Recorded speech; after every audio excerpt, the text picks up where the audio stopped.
자, 여러분 안녕하세요. 김동규 교수입니다. 오늘 저번 시간에 이어서 독일 에센의 그 도시 재생과 관련된 LED의 효과에 대해서 계속해서 하겠습니다. 여러분 그 텍스트에서는 234쪽입니다. 234쪽에 도시 재생에서 LED 효과 이 부분에 해당되고, 자, 이 사진을 보여드리겠습니다. 이게 세계 문화유산이죠. 독일 에센의 졸브레인 탄광 지역인데, 지금은 탄광이 아니죠. 보세요. 굉장히 잘 정돈되어 있죠. 이게 이제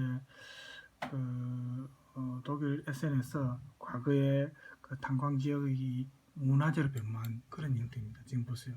문화재로 변모한 곳이 옛날에는 탄광 지역이었거든요. 좀 흉물스러웠는데 지금 이런 식으로 이제 문화공간으로 탈바꿈했습니다. 녹지가 잘 조성되어 있죠. 여러분 거기 독일에 가게 되면 한번 방문해 보십시오. 또 제가 이제 뭐 이게 좀 이 서구사에서도 사실 좀 낯설게 느껴질 수 있는 그런 지명이 에센입니다. 사실은. 그런데 우리가 독일 베를린이나 미넨과 비교하면 인지도가 좀 한참 떨어졌었는데, 그래서 에센 외곽에 있는 과거 세계 최대의 탄광인 졸페라인, 졸 그다음에 페라인이 합쳐진다는데 이 완전히 변신했죠. 공업지대가 문화의 본거지로 이렇게 변신했다는 정말 세계적인 성공 사례입니다. 그래서 에센 졸페라인 탄광의 이 역사는 짧지만 당당하게 지금 유네스코 세계유산으로 등록되어 있는 건축물입니다. 1986년에 이 탄광이 문을 닫았는데 이렇게 독일에서 가장 아름답고 효율적인 탄광으로 탈바꿈했다는 거. 이걸 보면 마치 프랑스 에펠탑이 생각나죠. 그래서 이게 이제 루르 지방 에펠탑이라고도 사람들이 부르는데 서양 건축의 모태가 되는 그 독일의 유명한 바우하우스 양식 있죠. 그 양식으로 건축되어서 문화재적 가치도 사실은 높은 곳이 여기입니다. 가는 방법에 이제 에센 중앙역에서 이제 타고 이 졸페라인으로 갈 수 있답니다. 뭐 이렇게 교통편이 지금 나와 있죠. 그래서 정문 입구에 보면은 이렇게 간단한 설명과 함께 안내도를 받아서 이렇게 에스컬레이터를 타고 이제 올라가는데, 어쨌든 1928년부터 1932년까지 독일의 산업 건축가였던 누굽니까 프리추스과 마틴 크리머가 설계해가지고 바우하우스 양식, 아까 말했던 대로 바우하우스 양식으로 그렇게 이제 건축했습니다. 이건 이제 입장권이죠. 에스컬레이터 타고 올라갈 때 입장권이고, 독일어로 보세요. 아인트리치카르테 되어 있죠. 입장권입니다. 루르 무세움, 루르 박물관 해가지고 되어 있고, 이제 이 안에 보면 150년 가까이 된 탄광의 검은 먼지가 흩날렸던 곳이 이제 세계 문화유산으로 등재되어 있다 이 말입니다. 그래서 관광 수입만 해도 1년에 약 5천만에서 6천만 유로, 6천만 유로. 굉장하죠. 그래서 이런 거는 이제 우리도 지금 강원도나 태백산맥 탄광 지역 과거 탄광 지역 있지 않습니까? 이런 식으로 해볼만 한 겁니다. 우리 한류도 이용해가지고 그죠? 뭐 넷플릭스나 이런 걸 통해서 영화를 통해서라든지 또 케이팝을 통해서 요즘 우리 한국 홍보가 잘 되고 있습니다. 그러면 거기에 나왔던 장소라든지 이런 데 사람들이 오려고 하죠. 관광. 그래서 이제 이렇게 우리가 잘 다듬으면 얼마든지 관광 산업을 활성화할 수 있는 거죠. 졸포레라인 이제 요 안에 들어갔을 때 지금 이렇게 이제 바뀌어 있죠. 과거에는 이 석탄을 채굴할 때 하루 13,000톤 가량 석탄을 채굴했답니다. 그래서 굴뚝에서 시커먼 얘기가 나오고 뭐 그랬겠죠. 이 루르 지역의 석탄이 검은 황금으로 바뀌었다고 독일 사람들이, 독일어로 이제 슈바르체스 골트. 여러분 슈바르츠 하면 검은 말이죠. 영어의 블랙 아닙니까? 골트 하면 영어 단어하고 비슷하죠. 황금인데 슈바르체스 골트. 이 루르 지역이 검은 황금이라고 이제 옛날에 불렀어요. 그래서 이 옛날 탄광에서 채굴하는 것들을 지금 여기 전시해 놓은 거예요. 루르 지역에서 발견된 화석하고 같이 석탄이 전시되고, 또 그 지역인들의 생활이 어떻게 변해왔는지 그 변천사를 엿보게 하는 뭐 의류나 사진이나 각종 문서들이 관광객들한테 전시되어 있습니다. 심지어 옛날에 이제 진폐증에 걸려서 숨진 광부의 폐까지도 포르말린에 담아서 보관하고 있답니다. 사람의 폐. 그 광부들 옛날에 진폐증 많이 걸리잖아요. 마스크하고 뭐 이래도 먼지를 그저 많이 먹으니까. 이런 게 이제 보면은 굉장히 가까이서 찍었죠. 예, 이런 게 이제 현장 방문해서 볼 수 있는 과거에 이제 이건 어린이들이 현장 방문해서 그죠? 보고 있는 참 귀엽죠. 예. 자, 이런 이제 이 버튼을 누르면 옛날 탄광에서 나던 냄새를 맡을 수 있답니다. 맡아가 뭐 몸이 좋을 것 같지는 않은데 그죠? 예, 이렇게 버튼을 눌러가지고 이렇게 그 다음에 여기는 이제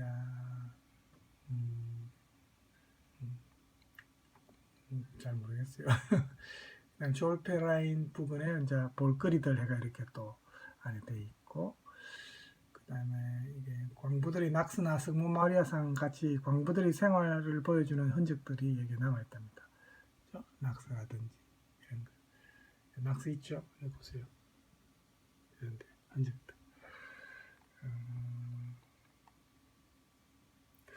그 다음에 이제 사람들 이제 관광하는 장면이고, 어쨌든 이게 2001년도에 유네스코 세계문화유산으로 등재되었습니다. 2001년도에 지금 관광객들이 이제 이렇게 보고 있죠. 그래서 여기가 이제 옥상에서 올라가 보면은 그 부근의 근처의 탄광들의 경치도 이렇게 볼 수 있답니다. 자.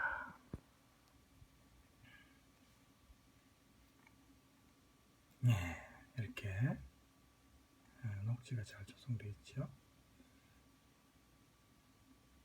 에스컬레이터 타고 이제 내려오죠. 한번 뛰고, 이게 이제 같은 사람 본인이네요.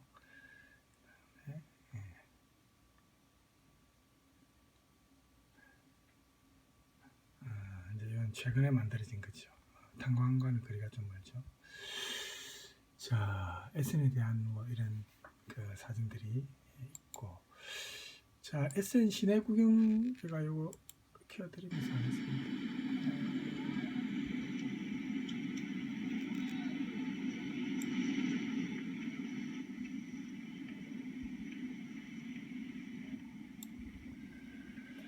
자, 그래서 이제 이 현재 지구 온난화에 대응하기 위해서 각 나라들이 그리고 지자체들도 이 온실가스 감축을 위해서 많이 노력하고 있습니다. 그래서 우리가 에너지 자원을 공급하고 또 소비하고 이렇게 해서 이제 여러 가지 이와 관련해서 여러 가지 효과적인 대책들을 모색하는데, 한편으로는 보면은 이제 과거의 화석 원료가 이제는 많이 사양길이고, 이런 원료 대신에 요즘에 뭘 많이 이용합니까? 풍력, 조력, 뭐 태양광, 바이오매스 이런 재생에너지, 좀 지속 가능한 재생에너지로 지금 탈바꿈하고 있는 게 선진국들의 유행입니다. 미국도 이번에 대선에서 바이든이 이제 승리하면서 이런 재생에너지 그리고 그 탄소 배출을 제한하는 그게 다시 미국이 가입한 데 있죠. 네. 그래서 이제 이렇게 되면 전 세계적으로 또 영향이 있을 거고, 그래서 풍력이나 이런 조력은 물론 태양광도 그렇고 초기 비용은 듭니다. 시설 비용이. 그렇지만 장기적으로 볼 때 역시 경제적 효과가 오히려 더 크다는 거. 그죠? 네. 소리를 완전히 없애버릴까요? 없애고, 제 목소리, 이거는 이제 에센 시내를 워킹 투어 하는 겁니다. 그래서 우리가 지금 에센을 하기 때문에 제가 이 화면을 켜고 하는 겁니다. 그래서 이렇게 탈바꿈하고 있는데, 하지만 세계적으로 이 에너지에 대한 수요가 계속 증가하니까 이에 대응하기 위한 이 재생에너지가 결국은 많이 필요하고, 그런데 이제 이 실효를 거두는 데는 한계가 있습니다. 사실은. 그렇죠? 그래서 비용과 기술적인 측면에서 좀 많은 어려움이 있기 때문에 지금 상황에서는 이 효과를 보기 위해서는 기존의 에너지 소비의 주요 요소들을 좀 관리하면서 이제 서서히 변화해야 되죠.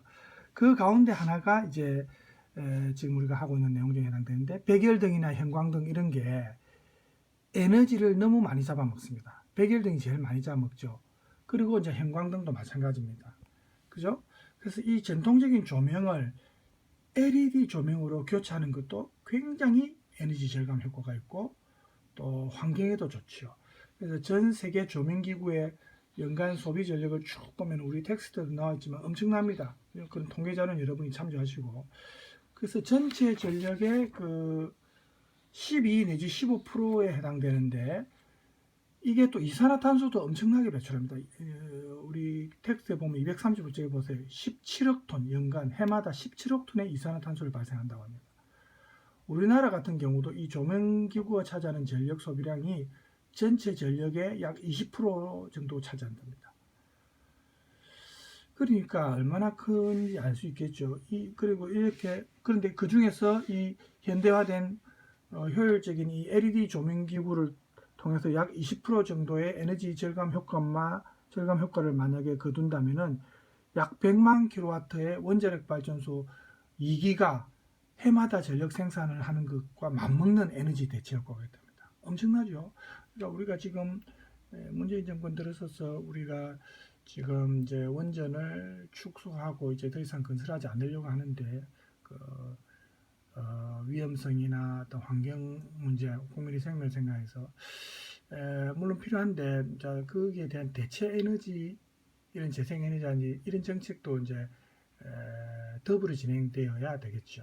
그래서 원전이 위험성도 있고 뭐 이런 게 뭐 부정적인 영향도 많지만 또 주 에너지를 생산하는 주 이제 출처니까, 그래서 이런 게 이제 같이 이제 병행이 돼야 될 것 같고, 물론 가까운 일본의 후쿠시마 원전 사태를 보면은 사실은 원전이 서서히 폐기되는 건 맞습니다. 다른 재생에너지로 탈바꿈해야 되지만 이게 금방 되는 건 아니죠. 그렇죠? 그래서 이 LED 조명이 백일 전구에 비해서 에너지 효율이 아주 좋고 수명도 전통 조명보다 10배 이상 깁니다. 그리고 반영구적이죠.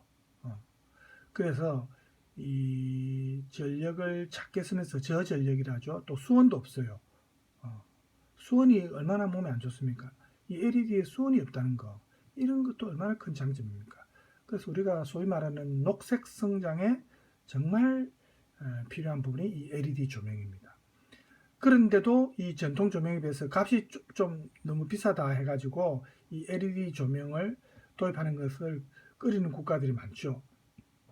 뭐 지자체들도 마찬가지고.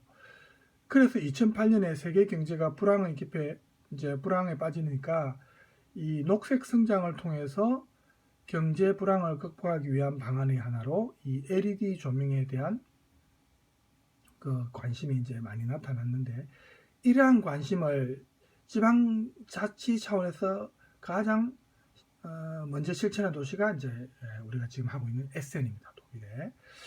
그래서 에센은 이 독일 중서부에 위치한 전형적인 과거의 광공업, 그 중화공업 도시였는데, 이제 70년대 말부터 이 글로벌 차원에서의 그 산업 구조 조정이 이루어지면서, 아까 사진에서도 봤죠. 그래서 국제 경쟁력을 상실한 과거의 탄광 산업이나 제조업이 이제 폐쇄되고 혹은 다른 지역으로 이전한다든지 그렇게 하고, 그래서 그 때문에 이제 경제 위기에 사실은 직면했습니다.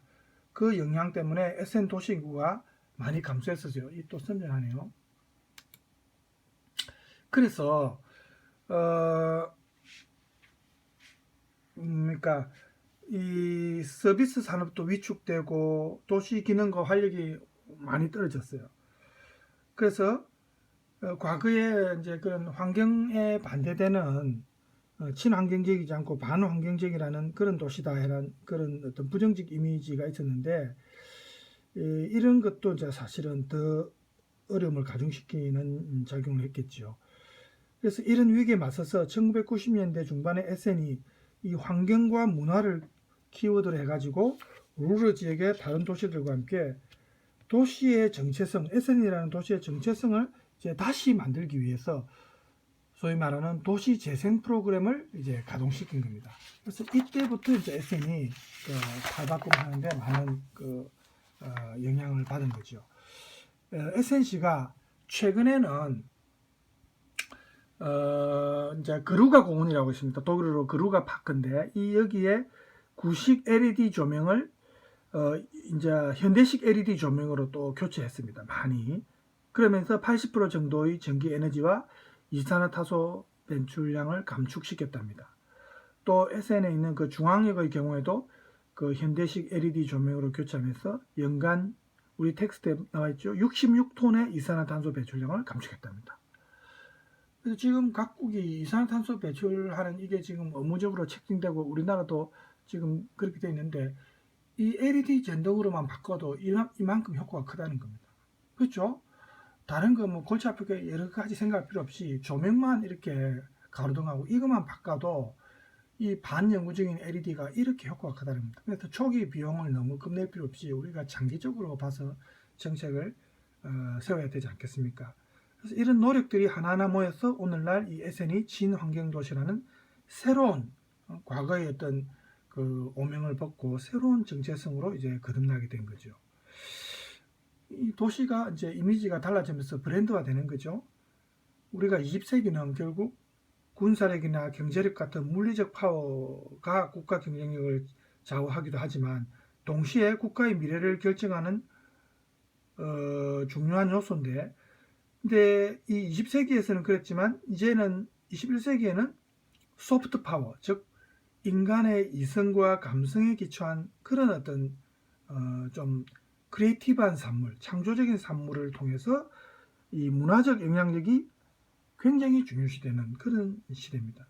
왜냐하면 이 문화적 영향력을 확대하는 것은 이제 국가 브랜드, 국가 어떤 이미지 제고뿐만 아니라 우리 인간의 삶의 질을 향상시키는 것이죠. 그렇죠? 그래서 경제 성장과 번영을 약속했었던 그 신성장 동력의 하나가 이제 문화 관광 산업인데 이게 이제 활성화되어야 되고 우리가 21세기를 흔히 문화의 세기라고 부르는 이유도 바로 이런 데 있는 겁니다. 그죠? 그래서 우리 같이 천년 자원이 부족한 국가는 더더욱 이런 쪽에 사실은 초점을 맞춰야 됩니다. 그래서 우리가 지금 세계의 글로벌화, 뭐 또 지역의 글로벌화 이렇게 동시에 이제 포용할 수 있는 게 이제 영어로 이제 보통 글로컬라이제이션이라고 하죠. 글로컬라이제이션, 이제 세계화와 지역화를 이제 합쳐서 표현하는 말 아닙니까? 그래서 국가와 이 지역 간의 상호 의존이 이제는 계속해서 확대되고 있는 겁니다. 옛날에는 중앙정부식 국가의 통제를 받고 국가의 명령을 무조건 따라야 되지만 지금은 안 그렇죠. 지자체한테 많은 그 권리가 부여됩니다. 그래서 오늘날 국가 경쟁력보다는 어떻게 보면 도시의 경쟁력이 더 강조되죠. 요즘에. 그죠? 그래서 특정 지역이 지닌 문화의 다양성과 고유성이나 그런 창의성이 그 지역을 초월해가지고 이제 그 나라의 전체 경쟁력을 좌우하는 그런 척도가 될 수 있고 그렇습니다. 그래서 도시 경쟁력이라는 것이 우리가 도시가 아름답고 품격이 있느냐 또 안전하고 편리하느냐 이런 게 중요한 거죠. 다른 말로 하면 이제 인간 친화적인 도시냐 인간적인 도시냐 결국 그 말 아닙니까? 그죠? 도시 경쟁력이 있는 도시는 결국 우리 사람들이 살고 싶은 도시 또 다른 외국 사람들도 오고 싶은 도시 우리가 가고 싶은 도시를 의미하는 거죠. 그래서 우리가 이런 측면에서 볼 때 새로운 도시 이미지를 창의적으로 재현할 수 있는 도시 디자인이나 공공 디자인이 굉장히 중요하다는 것을 알 수 있습니다. 왜냐하면 창의적으로 재현된 도시의 그 긍정적 이미지는 그 자체가 바로 도시의 경쟁력이 되기 때문이죠. 그죠? 예. 지금 이제 SNC 내 워킹 투어를 보고 있는데 조금 지루할 수 있어서 우리가 이제 12월 달 되면 크리스마스니까 그죠?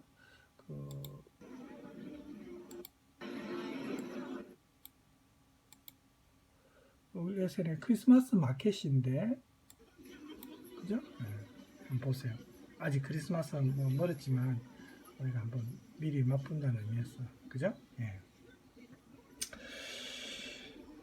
그래서 이제 이 도시 디자인, 도시 디자인은 시각적인 외양만을, 그죠? 시각적인 어떤 그런 것만을 뭐 아름답게 꾸미거나 또는 옥외 광고물 뭐 이런 혹은 공공시설의 문화적 예술적인 어떤 디자인을 단순히 뭐 이렇게 입히는 것, 여기에만 그치는 건 아닙니다. 사실은 매력적이고 경쟁력이 있는 도시 이미지를 만들기 위해서는 외형적인 요소도 물론 필요하지만 내면적인 요소도 동시에 이루어져야 됩니다. 즉 시각적인 요소와 비시각적인 요소가 잘 조화를 이루어야 됩니다. 그렇게 해야 도시 디자인에서 가장 많이 이제 활용되는 것이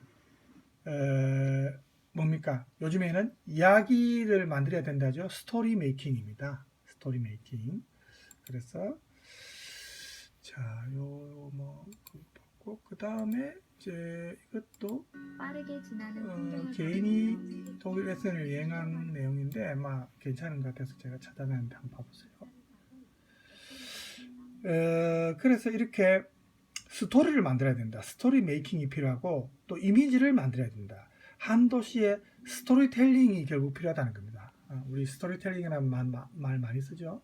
자, 이 기차 여행하면서 이제 에센 근교에 이제 독일 건축물들이 저렇게 우리 옛날에 다락에 해당되는, 그죠? 다락방 같은 게 있어요. 이 삼각형 모양 지붕 보세요, 그죠? 요즘에 우리 다락방 있는 집이 드물잖아요.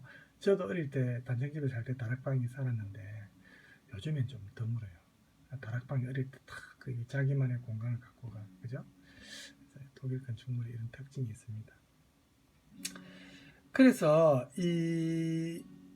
어쨌든 시각적인 데만 너무 치중하면 안 되고 그 지역이라는 그 지역만의 어떤 특성 그리고 그 지역만의 어떤 기억을 담고 있는 역사적 문화적 토대 이런 거를 잘 발굴해 가지고 스토리를 만들어야 됩니다.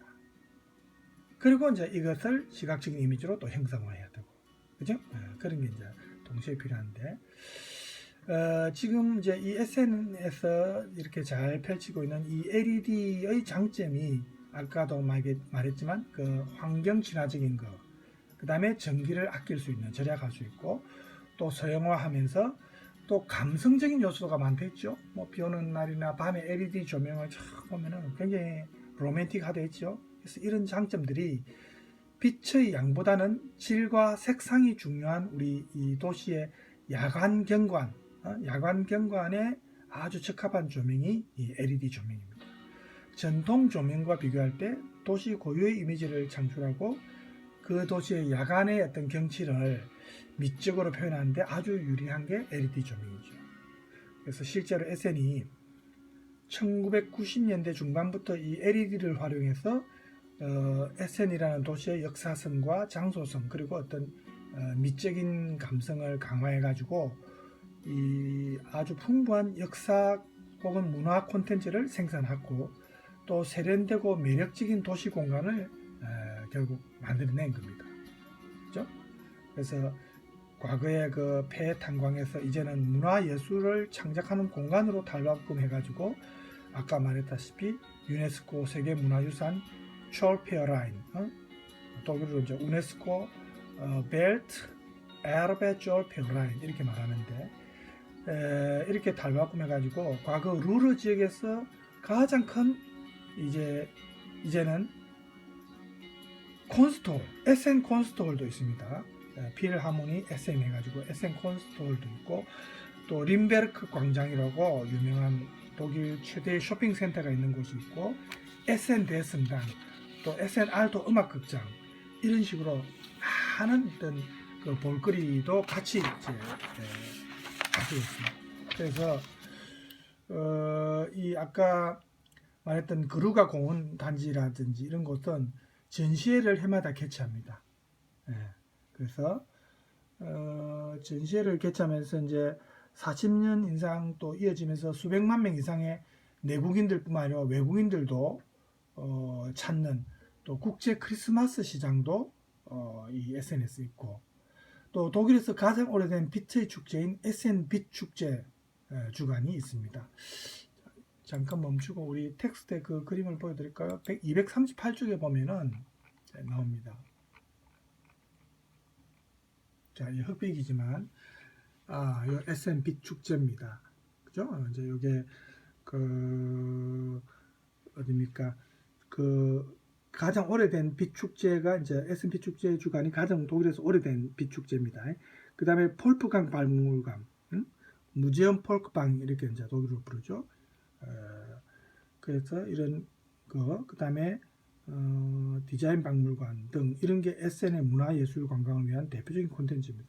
국제 크리스마스 시장 아까 말했던 이제 요죠. 이제 이런 게 컬러로 보면 더 멋지죠. 이제 좀 흑백이라서 조금 아쉽긴 하지만. 그래서 에센은 이렇게 도시의 역사와 문화, 그리고 이제 여가와 비즈니스 공간들을 하나의 스토리 라인으로 묶어가지고 과거와 현재 그리고 미래가 공존하는 생활 환경, 생활 공간 이렇게 이제 변화됩니다.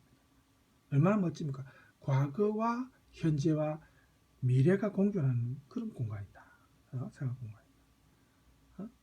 그래서 첨단 기술과 함께 디자인 예술이 결합된 이 LED 조명을 통해서 이런 것들을 시각적 이미지로 형상화하는 겁니다. 그래서 도시의 야간 경관을 좀 더 세련된 그런 어떤 생활 공간으로 만들어낸 거죠. 이런 거 보면 LED가 굉장히 많은 영향력이 있네요. 그냥 단순하게 절전 효과만 우리가 보면 안 되겠죠. 그래서 이 SN의 브랜드 파워가 굉장해가지고 이제 도시 경쟁력이 아주 강해졌고, 독일의 다른 대도시들과 이제 비교해도 지난 한 수십 년 동안 쭉 이렇게 통계를 보면은 도시 총 생산량의 증가율이 SN이 굉장하답니다. 그래서 SN의 도시 경쟁력이 그만큼 커졌고, 그래서 사람들이 이제 SN을 과거의 탄광촌 이미지보다는 살고 싶은 도시, 가보고 싶은 도시 이렇게 이제 사람들이 생각하게 되고, 그리고 그 외에도 뭐 보면 세계적인 가스 회사나 전력 회사인 그 에온이나 이런 뭐 유명한 회사들도 SN에 본사를 두고 있어요.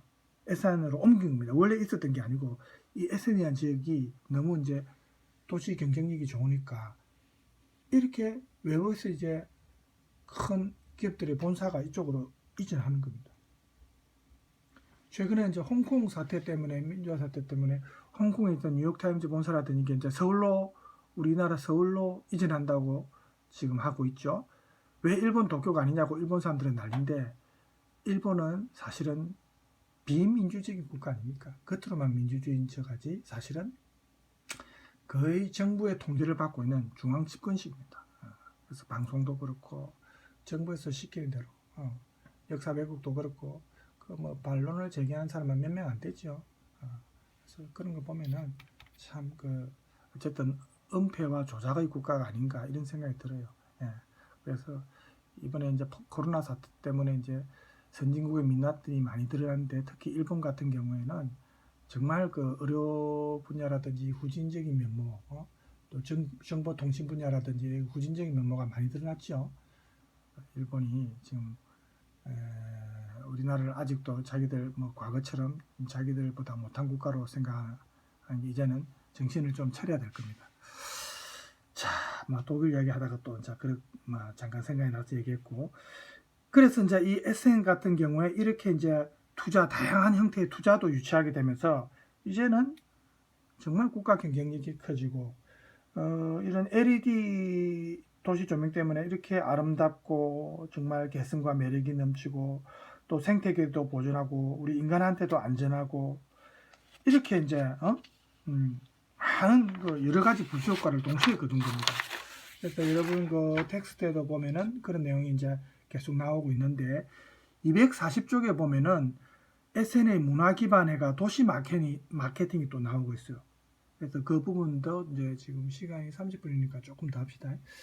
자, 이제 또 동영상도 조금 보여드려야 되겠죠. 여러분 그 조금 지겨우니까 또 뭐 텍스트만 보면, 이거 이제 기차 여행하면서 독일 에센 근교에 이제 자연 풍경 위주로 나와 있습니다.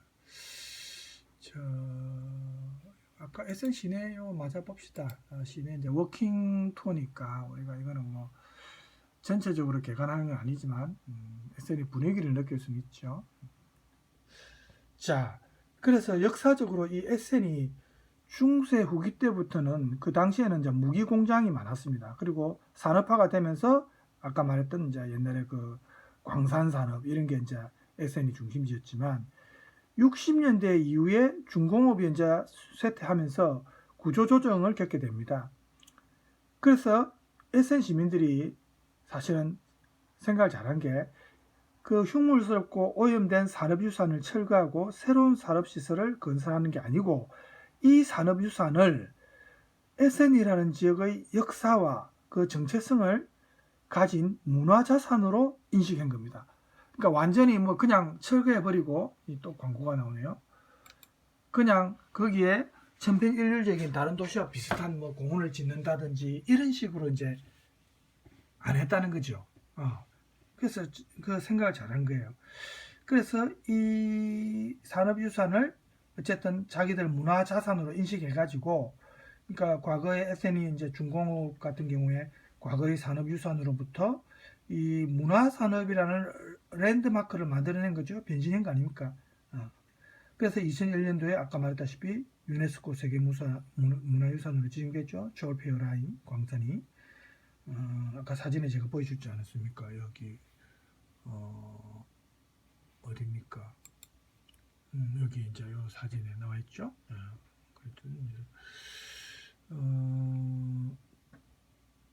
원예박물관이 있고, 이 사진이 제일 낫네. 자, 그다음 동영상 또 계속 에센 시내 봅시다. 자, 보면서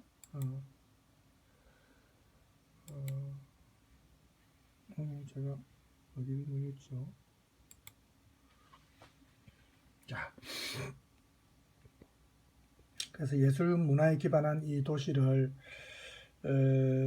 이제 지금 이렇게 에센이 만들어 가고 있는데 계속 환경 개선을 위한 노력은 아직도 하고 있고 2010년에 이제 루르 2010 해가 유럽 문화 수도로 이제 그 프로젝트에 이제 이 도시가 들어가면서 루르 지역을 대표해 가지고 에센이 유럽의 문화 수도로 선정됐습니다. 에센이 이런 또 휴양 면적도 풍부합니다. 그래서 노르트라인 베스트팔렌 주에서 가장 환경 친화적인 도시가 이 에센이고 독일 전체에서 세 번째 녹색 도시랍니다. 첫 번째는 어디 같아요, 여러분? 아마 프라이부르크입니다. 프라이부르크. 다음에 아마 제가 시간 내서 하겠지만 이 전체 도시가 친환경 도시죠. 모든 생활이 에너지 뭐 확보나 생활 자체가 전부 친환경으로 되어 있는 곳이 이제 교통수단도 그렇고요. 프라이부르크인데 다음에 보기로 하고 이 에센이 독일에서 세 번째로 녹색 도시에 해당되는데 약 50% 이상의 이산화탄소 배출을 절감하기 위해서 이렇게 LED 조명 도시로 전환하게 되었고 그래서 2017년도에 유럽 녹색 수도라는 칭호도 받았죠. 그래서 우리 한국의 도시들이 사용하는 보면 슬로건 위주의 어떤 지역 브랜드 전략은 지역 상품 부가가치를 높이는 데 사실은 한계가 있어요.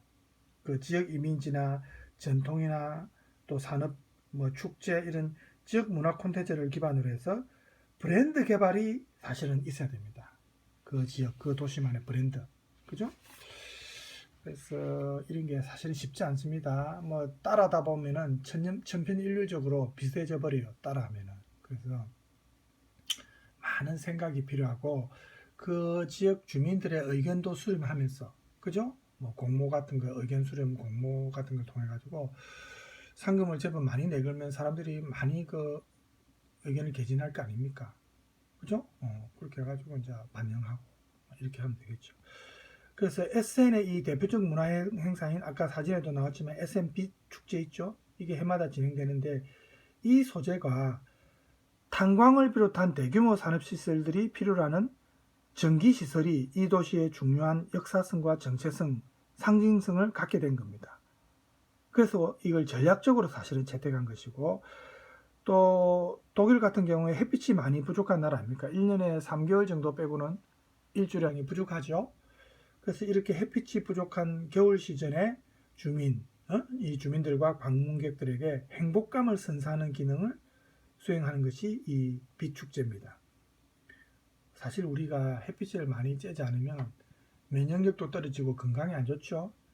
햇빛 안에 비타민 D가 있죠. 그걸 보충해야 우울증이 예방됩니다. 여러분 알죠? 그래서 물론 햇빛을 바로 얼굴에 쬐면 얼굴이 많이 타고 뭐 이런 기미도 생길 수 있으니까 모자라든지 조금 차단하면서 햇빛을 쬐면서 걷고 이게 건강에 참 좋답니다. 면역에도 물론 적당히 조절해야 되죠. 하루에 뭐 한두 시간 이상은 안 한다든지 그렇죠? 네, 조절하면 됩니다. 그래서 여러분이 지금 우리가 코로나 때문에 예전보다 활동량이 줄어들고 그래서 저희가 계획적으로 운동을 하지 않으면 건강에 좀 안 좋을 수 있는데 햇빛이 있을 때 여러분 모자를 쓴다든지 조금 차단하면서 햇빛을 받고 좀 많이 걸으세요. 또 아니면 좀 여러분 아직 젊은 나이니까 또 좀 뛰어도 되겠죠. 네. 운동도 하고 그렇게 하십시오.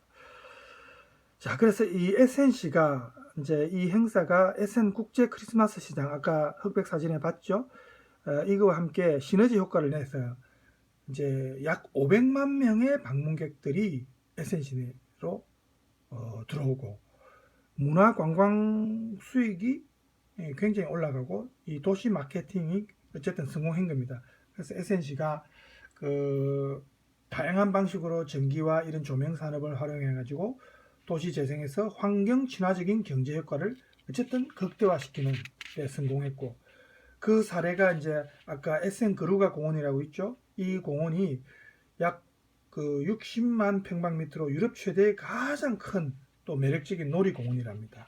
그래서 이 넓은 이 공원에 모든 세대가 사계절 내내 최고의 여가를 보낼 수 있도록 그렇게 설계를 딱 해놨답니다. 그래서 방문객들이 자연을 직접 체험하고 또 행사를 방문하고 일상생활에서 벗어나서 휴식을 취할 수 있도록 그래서 이 거루가 공원에 준비되는 다양한 시설들을 우리가 이제 쭉 보면은 예를 들어서 뭐 식물원이나 동물원이나 놀이와 스포츠 공간이나 또 건강과 요양 공간 또 잔디밭도 굉장히 넓고 여가 모임 공간도 있고 놀이터와 또 이제 고기를 구워 먹을 수 있는 그 그릴용 야외 취사장도 마련되어 있고 또 미식가들을 위한 우한 레스토랑이라든지 야외 박물관이라든지 또 음악 공연장 이런 게 전부 다 이게 같이 즐길 수 있도록 이 거루가 공원 안에서 다 즐길 수 있도록 그렇게 해놨답니다. 다른 데 갈 필요가 없겠죠. 그렇죠? 이렇게 이제 이 마련이 돼 있으니까 얼마나 사람들이 가고 싶겠습니까? 그래서 2017년 유럽 녹색 수도로 선정된 이 SNC에서 이제 이 유럽 녹색 수도라는 호칭은 굉장한 브랜드 가치가 있죠. 그래서 높은 환경 수준에 도달한 도시만이 받을 수 있는 그 호칭입니다. 환경 보호를 계속 개선해야 되고 지속 가능한 발전을 위한 엄격한 목표를 설정한 도시한테만 수여되는 것이 이 유럽 녹색 수도입니다. 그래서 이렇게 선정된 도시는 환경 친화적 도시 생활의 선도자 역할을 수행했기 때문에 경쟁력이 있고 유럽 도시들이 전부 계속적으로 자기들이 업그레이드해서 여기에 이제 유럽 녹색 수도에 선정되려고 전부 안간힘을 쓰고 있죠. 그래서 유럽 도시들 간의 교류도 또 촉진할 수 있고 그래서 이런 경쟁에서 참가한 도시들은 우리 텍스트에 지금 보세요. 242쪽에 12가지의 이제 그 답변서를 제출해야 된답니다. 잠깐 텍스트를 멈추고 텍스트로 돌아가 볼까요? 242쪽에 보면은 자 여기 보세요. 경쟁에 참가한 도시들이 12가지 주제 영역에 대해서 구체적인 질문에 답해야 됩니다. 그러니까 SN 같은 경우는 상당히 구체적인 계획서를 답변을 해가지고 실천했기 때문에 선정이 된 거죠. 보세요. 1번부터 쭉. 기후변화, 근거리 교통, 도시 녹지, 생물 다양성, 공기의 질, 음향 환경의 품질, 그 다음에 쓰레기 생산과 관리, 물 관리, 하수 관리, 생태 혁신과 지속적 투입, 에너지의 효율성, 통합적 환경 관리 시스템 이 12가지 질문에 답변하고 제대로 운영이 되어야 선정이 되는 겁니다. 그래서 노르트라인 베스트팔렌주의 그 옛날 석탄이나 철강 도시에서 지금 최고의 녹색 도시로 이렇게 변모한 이 에센의 역사가 다른 유럽 도시들의 모범 사례가 되는 거죠. 그죠? 그래서 어쨌든 이런 거기에서 이제 제일 중요한 역할을 한 것이 이제 LED 조명이 가장 효과적인 역할을 했다는 겁니다. 그죠? 예. 자, 지금 40분 정도 됐네요. 한 보통 50분 정도 합니다만 10분 남았습니다만 그 뒤에 이제 우리 결론 부분은 여기 나오면 하는 게 이제 결론에 해당됩니다. 생략하겠습니다. 이제 우리 앞에서 다 다루었던 내용이기 때문에. 그래서 여러분이 이제 다음에 제가 이제 시험 문제는 예상 공제도 나왔지만 예상 문제를 네 문제 줍니다. 물론 수업 시간에 이렇게 다룬 내용이고 이제 우리 주로 텍스트 내용이 많이 나오겠죠. 그 예상 문제 그대로 냅니다. 거기서 네 문제 중에 두 문제를 냅니다. 그러니까 여러분이 예상 문제 주면은 그 네 문제에 맞는 내용을 텍스트나 수업 동영상에서 참조해 가지고 그 문제에 맞게 모범 답안을 만들어 놨다가 암기해서 서술형 답안을 작성하면 됩니다. 네 문제 중에 두 문제니까 여러분 부담이 없죠. 그렇게 공부하면 되니까 시험은 너무 걱정하지 마세요. 자, 이렇게 오늘은 SN을 이제 마무리하겠습니다. 다음 시간에는 이제 나머지 또 다른 그 도시 여행도 조금 하면서 또 제가 수업자료에 올린 이제 텍스트도 보면서 그렇게 이제 수업을 할 예정입니다. 자, 그러면 오늘 SN 여기서 이제 마치고 다음 시간에 또 다른 내용으로 만나도록 하겠습니다. 여러분 오늘 수고 많으셨습니다. 감사합니다.